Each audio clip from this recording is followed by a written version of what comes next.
Selamat datang semua. Okey, pernah tak kita berhenti sekejap dan fikir apa sebenarnya kemahiran paling asas yang kita perlukan untuk belajar semua benda lain? Hari ni kita nak kupas pasal benda ni lah. Asas literasi bahasa. Dan percayalah, ia bukan setakat pasal tahu baca tulis je tau. Ia sebenarnya macam kunci utama yang boleh buka setiap pintu ilmu. Okey, jadi bila sebut je perkataan literasi, apa yang terus muncul dalam kepala kita kan? Mungkin pandai mengeja ataupun boleh baca ayat panjang-panjang tanpa henti. Sebenarnya kan, konsep literasi ni jauh lagi besar dan lagi best daripada tu. Nak tahu definisinya? Senang je. Literasi ni sebenarnya keupayaan kita untuk guna skill membaca dan menulis tu secara berkesan. Perkataan penting kat sini ada 3. Faham, tafsir dan berkomunikasi.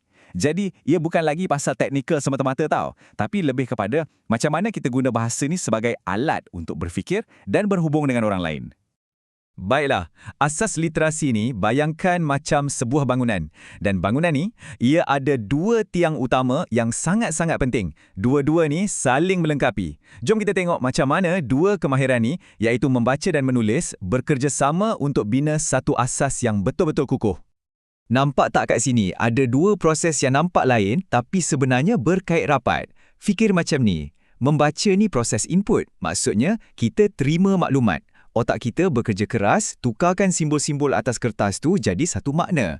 Sebaliknya, menulis pula ialah proses output.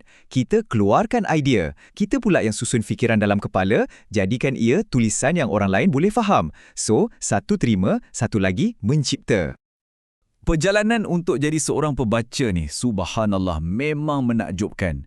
Semuanya bermula dengan benda paling asas kan? Kenal huruf, kenal bunyi dia. Lepas tu macam main puzzle, kita cantum-cantumkan jadi perkataan, lepas tu jadi ayat. Dan kemuncaknya, ni yang paling hebat, bila seseorang tu dah boleh baca di antara barisan. Maksudnya, dia bukan setakat faham apa yang tertulis, tapi dia boleh tangkap maksud yang tersirat. Itulah level tertinggi tu.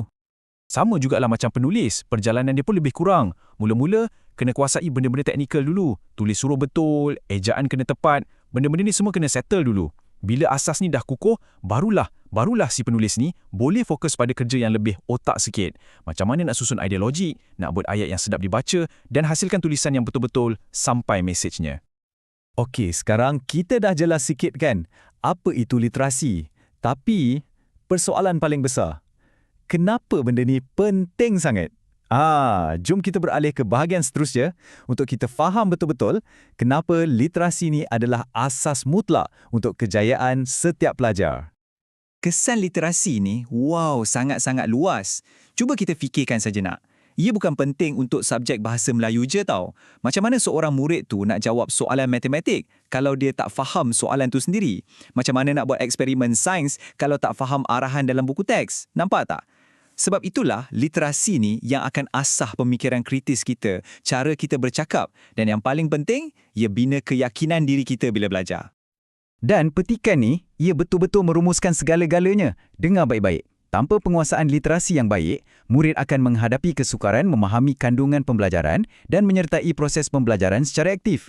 Cuba bayangkan, seorang murid tu ada dalam kelas, fizikalnya ada, tapi mentalnya tertinggal sebab tak faham apa cikgu cakap. Dia terpinggir. Potensi dia macam tu je terbazir. Inilah risiko yang kita hadapi sebenarnya. Okey, kita dah nampak betapa besarnya kepentingan literasi ni kan? Jadi sekarang, soalannya, macam mana kita nak ajar benda ni dengan cara yang paling efektif? Sebenarnya, ada 5 prinsip utama yang boleh jadi panduan kita.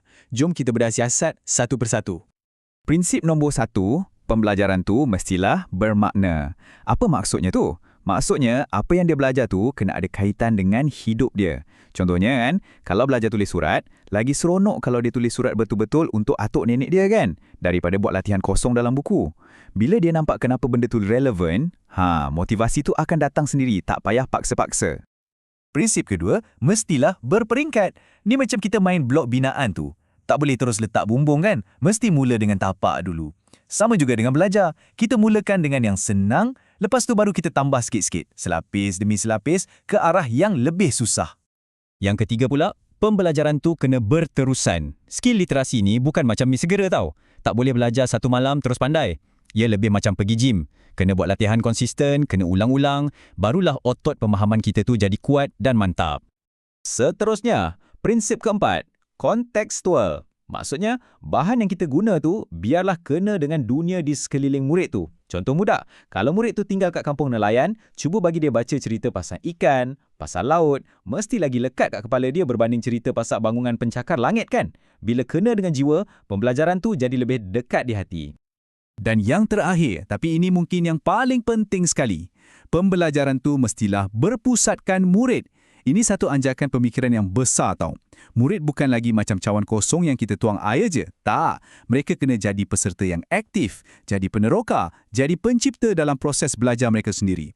Bila kita bagi mereka pegang steering perjalanan tu, barulah pembelajaran tu betul-betul menjadi.